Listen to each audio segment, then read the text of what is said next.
5ই August আমার জন্য একটা বিশেষ দিন। এই দিনই আমার আত্মগোপনে যাইতে হয় 2018 সালের 5ই আগস্ট।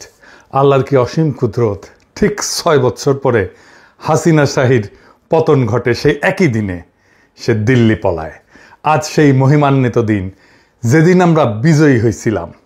মূল আলাপে যাওয়ার আগে আমার আত্মগোপনে যাওয়ার ঘটনাটা একটু জানে নি। আপনারা অনেকেই হয়তো জানেন না, জানার আগ্রহ আছে। 2018 সালের 5ই আগস্ট তখন নিরাপদ সড়কের আন্দোলন চলতেছে। ওই দিনই ফটোগ্রাফার শহীদুল আলম গ্রেপ্তার হন। আর আমাকে ডিজিএফআইয়ের কচুক্ষেতের অফিসে ফোন করে ডাকা হয়। বলা হয় চা খাইতে ডাকতেছে, কারণ আমার সাথে আলাপ আছে। তো যে কোনো জায়গায় সে আলাপ হইতে পারে, আমার বাসায়, অফিসে, কোনো কফি শপে, কিন্তু তাদের হেড অফিসে কেন? কোনো উত্তর নাই। আমি কইলাম অন্য জায়গায় আসেন, আমার অফিসে আসেন, বাসায় আসেন, একটা কফি শপে যাই। ওনারা যাবেন না, আমাদের চাপাচাপি করে ওই সন্ধ্যাতেই যাইতে হবে, ওনাদের অফিসে ঢুকতে হবে আমাদের। তখন আমি অধিকারের সাথে কাজ করি, গুম নিয়া, টর্চার নিয়া, ওই আবরার ভাই, শহীদুল আলম, ওনাদের সাথে গুমের ডকুমেন্টেশন করি। এইভাবে ফোন কইরা ডিজিএফআই ডাকে। আকরামুলকে এইভাবে ডাকছিল। আমি লুকায় পড়ি। পরদিন ডিজিএফআই আমার বাসা অফিস রেড করে। আমার বাসার সামনে পাহারা বসায় 24 ঘন্টা। বাসার লোক বাইরে গেলে তারে ফলো করে। যাই হোক, 5 মাস আমি নানা জায়গায় লুকায় থাকি। এই ছবিটা আমার পরিবারের সাথে শেষ ছবি দেশে।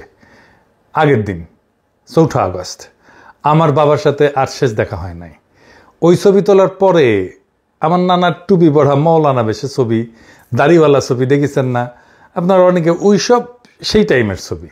আমার নিয়ে বিখ্যাত পত্রিকা টেলিগ্রাফ স্টোরি করে ওই অগাস্ট মাসে। আমার দুনিয়ার কাছে প্রমিনেন্ট ব্লগার হিসেবে পরিচয় করায় দেয়। ভয়েস অফ আমেরিকা ছাপে, আরও অনেকেই ছাপে। যাই হোক, তারপরে 5 মাস পরে আমি ব্যাংকক হইয়া প্যারিসে আসি।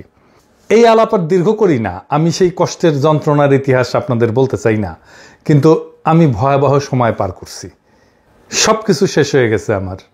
আমার বাংলাদেশের সমস্ত ক্যারিয়ার ডুম হয়ে গেছে। বাংলাদেশে একটা ব্যবসা ছিল, খুব ভালো ব্যবসা ছিল, সেটা ধ্বংস হয়ে গেছে। এইখানে চলতে পারি না, অনিশ্চিত ভবিষ্যৎ। কি করব, কোথায় থাকবো, এ বয়সে চাকরি খুঁজে পাবো কিনা জানি না। একের পর এক চাকরির দরখাস্ত করি, ডাকে না। ফার্নিচারের দোকান আছে না, ইকেয়া, আপনারা চেনেন, সেখানে ফর্কলিফট অপারেটরের চাকরিতে অ্যাপ্লাই করেছিলাম, সেখানেও নেয় নাই। বলছে এই চাকরি তুমি করবা না। কত রকম মানুষ কতভাবে সেই চরম ভালনারেবল টাইমে আমার প্রতারণা করছে, তার হিসাব নাই। এর মধ্যে আমার বগুড়ার আর ঢাকার বাসায় নিয়মিত পুলিশ হানা দেয়, একের পর এক মামলা দিতেছে। ভয়ঙ্কর ভয়াবহ অবস্থা। যাই হোক, এসব বললাম যে এই টাইমটা ছিল আমার জন্য একটা রোলার কোস্টার রাইডের মতো। আপনি যখন সবচেয়ে ভালনারেবল, সেই সময় আপনি রোগাক্রান্ত হন। আপনি যখন সবচেয়ে দুর্বল, আপনার রোগ প্রতিরোধ ক্ষমতা যখন সবচেয়ে কম, তখন আপনাকে ব্যাকটেরিয়া, ভাইরাস আক্রমণ করে। আমারও করেছে। হ্যাঁ, সোশ্যাল ব্যাকটেরিয়া, সোশ্যাল ভাইরাস এই সমাজের। তবে আমার ওইসব টাইম পার না হইলে আমি কখনোই ভবিষ্যতের জন্য তৈরি হইতে পারতাম না, আজকের জায়গায় আসতে পারতাম না, এটাও ঠিক। যাই হোক, আমার এই জার্নিতে আমি কি কি শিখলাম, আর কিভাবে হাসিনা উৎখাতে ভূমিকা রাখলাম, কেন রাখলাম, কোন তরিকায় রাখলাম, সেইটা এবার একটু আলাপ করি। আমার এই জার্নিতে সবচেয়ে বেশি যে উপকার হয়েছে তা হইতেছে, আমি তো নাস্তিক ছিলাম, একদম পার নাস্তিক। সেইখান থেকে আমি বিশ্বাসীতে পরিণত হয়েছি। আমি সৃষ্টিকর্তার দিব্য উপস্থিতি আমার মধ্যে টের পাই। এটা কত বড় উপহার মানুষ হিসাবে, তা অবিশ্বাসীরা কখনো বুঝবে না। আমার মনে কোনো মৃত্যু ভয় নাই, আমার কোনো কিছু পাওয়ার আকাঙ্ক্ষাও নাই সৃষ্টিকর্তার সন্তুষ্টি ছাড়া। আর আমি জানি, আমি যদি মানুষের, মানব সত্তার, দেশের সামান্যতম উপকার করতে পারি, এই দুনিয়ায় সৃষ্টিকর্তা আমাকে রক্ষা করবেন। কথাটা সত্য। আমাকে মাটিতে হুতায় ফেলার চেষ্টা করছে একজন না, একাধিক মানুষ। কতজন? বাঙ্গু সুশীল, বাম, হিন্দুত্ববাদী, সো কল্ড সেকুলার, নাস্তিক, আওয়ামী লীগ, কেউই পারে নাই। আমি জানি পারবেও না। আমি এই অ্যাক্টিভিজমে আবিষ্কার করলাম বাংলাদেশের সবচেয়ে বড় সংকট। সেটা হইতেছে বাংলাদেশকে একটা রাষ্ট্র হিসেবে গড়ে উঠতে দিতে চায় না কে? ইন্ডিয়া। তার অখণ্ড ভারত কল্পনায় বাংলাদেশ তার অংশ। এটাই আমাদের বিপদ। সেই বাংলাদেশ অংশকে সে আদর্শিকভাবে পদানত করবে, অথবা এমন শাসক রাখবে যে তার অনুগত। এটাই হাসিনার শাসন। আর সেই শাসন একটা ফ্যাসিস্ট শাসন হয়ে উঠবে, কারণ সেটা সংখ্যালঘুর শাসন। সে হাসিনার শাসন টিকে থাকার প্রধান এবং প্রথম শক্তি তার সো কল্ড লিবারাল, সেকুলার, প্রগতিশীল শক্তি, যেটা তাকে ঘিরে রাখে। এই লিবারাল, সেকুলার শক্তি ঘুরে ফিরা ভারতের বয়ানি ফেরি করবে। এই শক্তিটা ভয়ানক, কারণ তারা সংখ্যায় দুর্বল। এটি ঠিক রুয়ান্ডার মতো। সেটা কিরকম? রুয়ান্ডার দুই জাতি ছিল, হুটু আর তুৎসি। পূর্ব আফ্রিকার দেশ রুয়ান্ডা এবং বুরুন্ডির প্রধান জাতিগোষ্ঠী। হুটুরা সংখ্যাগরিষ্ঠ। রুয়ান্ডার জনসংখ্যার প্রায় 85% ছিল হুটু, আর তুৎসিরা ছিল সংখ্যালঘু, 14 থেকে 15%। এই তুৎসিরা ঐতিহাসিকভাবে গবাদি পশু পালন করত এবং তারা জমিদার শ্রেণী ছিল। ভাঙ্গুল্যান্ডে যেরকম জমিদার শ্রেণী ছিল কলকাতার হিন্দুরা, ঠিক সেই রকম তারা ছিল সমাজের অভিজাত শাসক শ্রেণী। জার্মান এবং পরে বেলজিয়ান উপনিবেশবাদীরা তুৎসিদের উন্নত শাসনযোগ্য জাতি হিসেবে চিহ্নিত করে। তারা প্রশাসনে, শিক্ষায় প্রাধান্য দেয়, ঠিক একইভাবে বাংলাদেশে যেটা ঘটছে। ফলে হুটুরা সংখ্যাগরিষ্ঠ হইয়াও রাজনৈতিক বা অর্থনৈতিকভাবে বঞ্চিত থাকে। বাংলাদেশে একই ঘটনা দেখেন, সেই জমিদার প্রথা, সেই কলকাতার হিন্দুরা, বাংলাদেশের সাধারণ মুসলমানরা হুটু, আর ক্ষমতাসীন প্রগতিশীলরা তুৎসি। এখনও তুৎসিরাই ক্ষমতায়। দুর্বলের শাসন ভয়ঙ্কর হয়, কারণ তারা সবসময় ভয়ে থাকে। এই মনে হয় জয় বাংলা হয়ে গেলাম। এরা নৃশংস হয়, এরা প্রতিশোধ পরায়ণ হয়। আমি যেহেতু এই সিপিবি ঘরানার লোক, তাই আমি আবিষ্কার করলাম যে এই ঘরানা, এই বাঙ্গুল্যান্ডের এই তুৎসি ঘরানা, এটা দুর্বল। শিক্ষা দীক্ষায় দুর্বল, মেধায় দুর্বল, পেশাগত সাফল্যে দুর্বল। এদের বয়ান চুরমার করে দেওয়া সম্ভব। এদের সাথে কেউ ফাইটে যায় নাই। কেন যায় নাই জানেন? যারা যাইতে পারতো তারা যায় নাই। সে ভয় পায় যে তাকে সাম্প্রদায়িক, মৌলবাদী, হিন্দু বিদ্বেষী এগুলো টেকায় দেয় নাকি। সে তার ইসলামী নাম পরিচয় নিয়ে লজ্জিত এবং বিব্রত থাকে। এই কাজটা খুব ইন্ডিয়া ভালোভাবে করছে।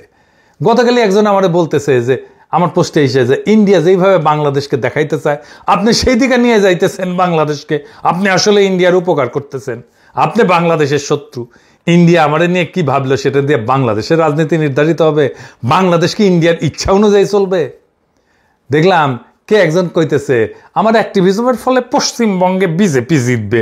পশ্চিমবঙ্গে বিজেপি জিতবে নাকি সিপিএম জিতবে, সেটা নিশ্চিত করা কি আমাদের দায় নাকি রে, নাকি দায়িত্ব?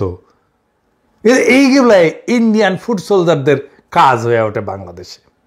এই বাংলাদেশের লিবারাল সেকুলাররা বাংলাদেশের শত্রু। আসলে বাংলাদেশের রাজনীতিতে অবধারিতভাবে ইসলাম থাকবে, ধর্ম হিসাবে, মূল্যবোধ হিসাবে, ভ্যালুজ হিসাবে, জীবনযাপন পদ্ধতি হিসাবে। সেটাই স্বাভাবিক, সেটাই ন্যাচারাল। ইসলাম তো পশ্চিমের এই গ্রেকো রোমান খ্রিস্টান কালচারের চাইতে প্রোগ্রেসিভ, প্রগতিশীল। সেই ন্যারেটিভে বাংলাদেশের রাজনীতি নির্মাণ করতে হবে। তাহলে এটা টেকসই হবে, তাহলেই বাংলাদেশের স্বাধীনতা, সার্বভৌমত্ব রক্ষা পাবে। একমাত্র তাহলেই আমরা অখণ্ড ভারতের রাষ্ট্র কল্পনা ঠেকায় দিতে পারবো। দেখেন একটা এক্সাম্পল দিই। চরমনায়ের পীর সাহেব, উনারে শরিয়া আইন নিয়ে খালেদ মহিউদ্দিন নাস্তানাবুদ করে দিল। ওই শরিয়া কি এখন অন্য পৃথিবীতে অন্য জায়গায় চালু আছে? এরকম কোনো উদাহরণ কি আমরা দেখবো? মানে আমরা এরকম শরিয়া দেখতে চাই বা এরকম শরিয়া দেখতেছি, ধরেন এই পৃথিবীর অন্য কোনো আমাদের শরিয়া, আমাদের দর্শন, হ্যাঁ আমাদের দর্শন, আমাদের শরিয়া, হ্যাঁ হ্যাঁ আমাদের কোরআন ও হাদিসের মধ্যে দেয়া আছে। এখনকার কোন রাষ্ট্র আছে কিনা? আমার মতে দেখেন এখনকার কোন রাষ্ট্র ব্যবস্থা আছে কিনা, এরকম রাষ্ট্র ব্যবস্থা আছে কিনা? এখন আফগানের মধ্যে আপনি দেখতে পারেন সেখানে শরিয়া অনেক বেশি। কার মধ্যে? আফগানিস্তানের মধ্যে। আফগানিস্তানের মধ্যে। আপনি আফগানিস্তানের মতো একটা বাংলাদেশ বানাতে চান? হ্যাঁ, বানাতে চাই। আর ইরানের মতো? দেখেন, ইরানের ব্যাপারটা হলো, যেখানে ইরানের যদি ভালো ভালো যে দর্শনগুলি আছে, ইরানের যে ভালো দর্শন, ওকে, যেটা শরিয়াতে সাংঘর্ষিক না। আমেরিকার যে ভালো দর্শন, শরিয়াতে সাংঘর্ষিক না।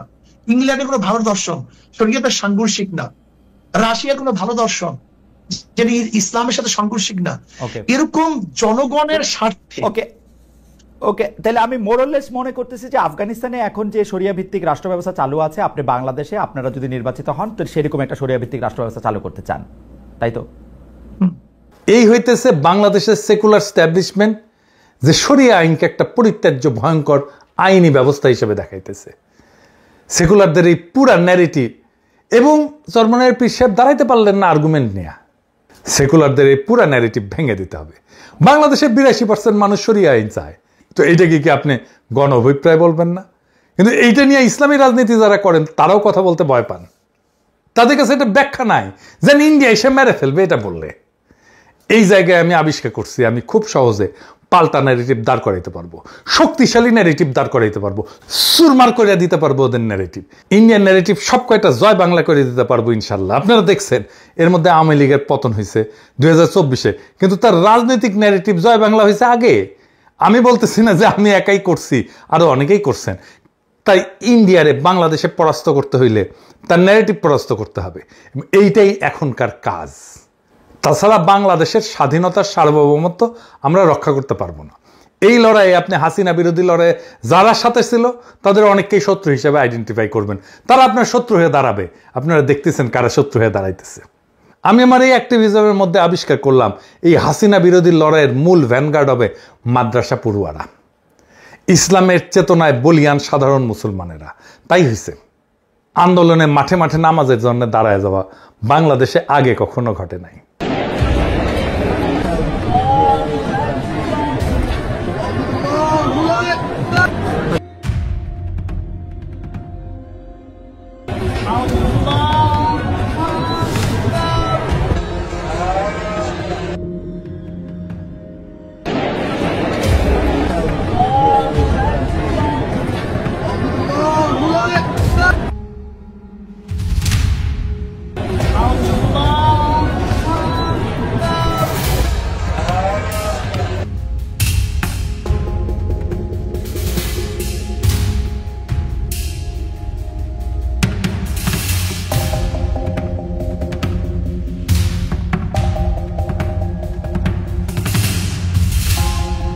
গণভবনের দখল নেওয়ার পরে নামাজে বৈশা অজরে কাঁদছে সবাই।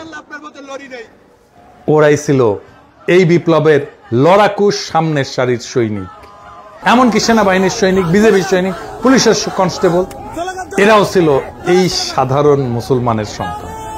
সেই জন্য তাদের বন্দুকের নল আমাদের দিক থেকে ঘুরে গেছিল। বাংলাদেশের এই শক্তি সমাবেশের বিষয়টা মাথায় রাখবেন। এই সময়টা আসবে, আমি জানতাম হাসিনা পালাবে, হাসিনার শাসন টিকবে না। আমি অবিশ্রান্তভাবে এই বয়ান ফেরি করছি, হাসিনা পড়বে, খুব শীঘ্রই পড়বে, সেটাও আমি বলে গেছি। আশার আলো জাগায় রাখছি আর আওয়ামী ন্যারেটিভ ভাঙছি একের পর এক। 5ই আগস্ট শুরুর রাতে আপনাদের সবাই মনে আছে দেশের সমস্ত মুক্তিকামী মানুষ আল্লাহমুখী হয়েছিলেন, তাহাজ্জুদ পড়ছেন, যেটা জাতি হিসেবে অভাবনীয় ঐতিহাসিক ঘটনা।